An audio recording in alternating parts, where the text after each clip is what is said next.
নমস্কার বন্ধুরা, সাথী কিচেনের আবারও এক নতুন রেসিপিতে আপনাদের সকলকে স্বাগত জানাই। তাল দিয়ে একই রকম মিষ্টি কিংবা পিঠে না খেয়ে এইভাবে একবার বানিয়ে দেখতে পারেন তালে রসরাজ পিঠে কিংবা তালে রসরাজ মিষ্টি। পিঠেটা একেবারে অসাধারণ স্বাদের হয় আর বানানো খুবই সহজ হয়। হাতের কাছে থাকা অল্প উপকরণ দিয়ে ঝটপট তৈরি করে ফেলতে পারবেন এই রকম নরম তুলতুলে সুস্বাদু তালে রসরাজ মিষ্টি। তাহলে আসুন দেখে নিন আজকের সহজ রেসিপি। তালের পিঠা তৈরি করতে প্রথমে নিয়ে নিয়েছি এখানে পাকা তাল। আর পাকা তালের প্রথমে খোসাটাকে এরকম ছাড়িয়ে নিচ্ছি। তারপরে 3টি বীজকে সম্পূর্ণ আলাদা করে নিয়ে একটি গ্রেটার দিয়ে একটু ঘষে দিলে দেখবেন খুব সহজে তালের কাতরা বেরিয়ে যাবে। এই রকম জল ছাড়া শুকনো শুকনো তালের মাড় রেডি করে নিয়ে নর্মাল ফ্রিজের মধ্যে রেখে দেবেন, 1 মাস পর্যন্ত দেখবেন ভালো থাকবে। এইভাবে তালের মাড় সংরক্ষণ করতে পারেন। জল ছাড়া এরকম তালের কাত রেডি করতে হবে। আর যদি তালের বীজগুলোকে অল্প একটু জল দিয়ে মেখে তালের জুস রেডি করেন, তাহলে সেটাকে গ্যাস ওভেনের মধ্যে কড়াইতে অল্প একটু চিনি দিয়ে তারপরে তালের কাঠটাকে ফুটিয়ে ফুটিয়ে ঘন করে সংরক্ষণ করবেন। ঘন করে তারপরে নর্মাল ফ্রিজে রেখে দেবেন, দেখুন তাতেও 1 মাসের বেশি ভালো থাকবে।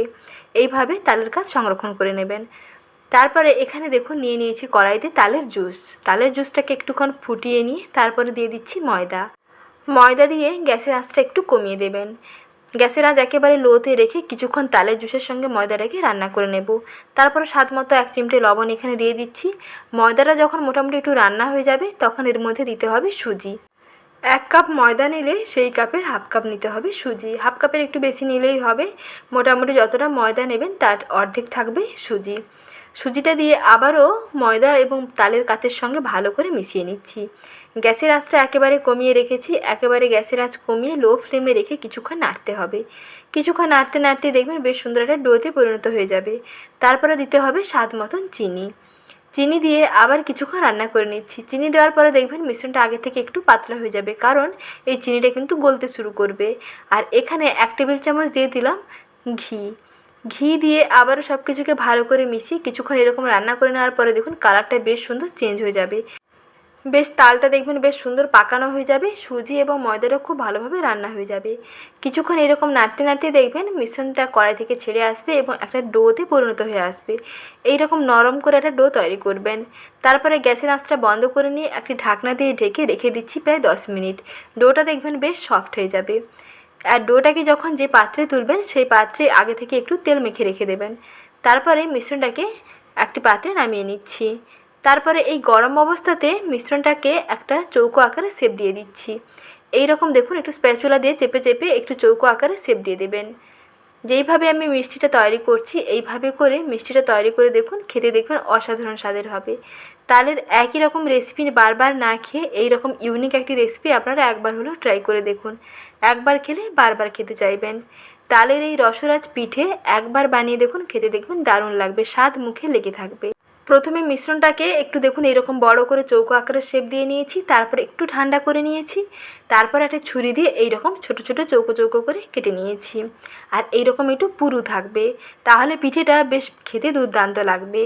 তালের একই রকম পিঠে খেতে বিরক্ত লাগলে নতুন ধরনের এই ইউনিক পিঠেটা একবার বানিয়ে দেখতে পারেন। একবার খেলে বারবার খেতে চাইবেন।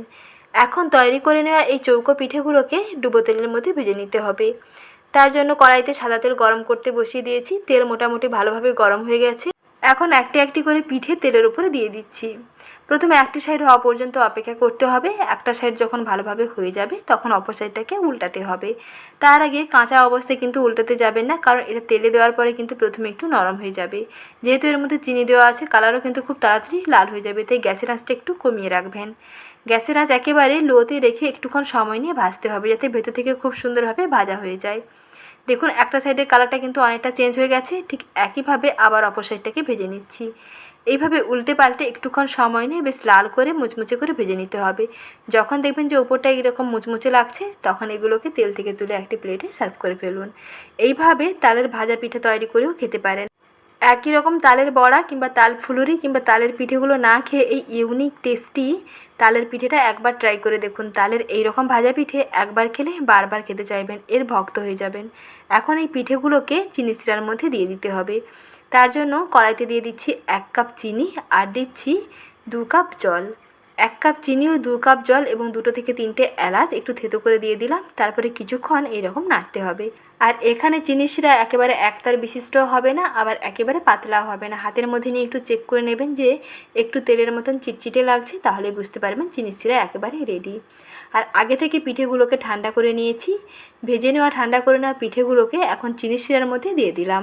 আর কিন্তু গ্যাসের আঁচটা অন করার দরকার নেই। চিনি শিরাটা একটু উষ্ণ গরম আছে আর পিঠেগুলো ঠান্ডা আছে। এই উষ্ণ গরম শিরার মধ্যে পিঠেগুলোকে ডুবিয়ে রাখতে হবে প্রায় 30 মিনিট পর্যন্ত। তাহলেই দেখবেন পিঠেগুলো বেশ সুন্দর চিনি শিরাটা টেনে নেবে, ভেতর থেকে বেশ সুন্দর রসালো হবে আর একেবারে ফুলে টইটম্বুর হয়ে যাবে। চিনি শিরাটা দেখুন বন্ধুরা অনেকটা কিন্তু কমে গেছে, আর পিঠেগুলো রসটা শুষে নিয়ে বেশ টইটম্বুর হয়ে গেছে আর চিনি শিরার একটু তলার দিকে চলে গেছে, অর্থাৎ পিঠেগুলো একেবারেই রেডি।